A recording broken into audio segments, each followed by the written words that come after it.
Latest chika, panibagong buzz na ikakawindang mo.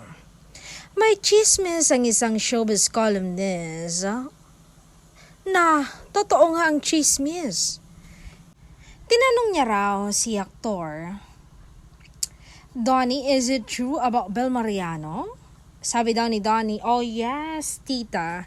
It's true, hehe. It's safe to say that she makes me really happy.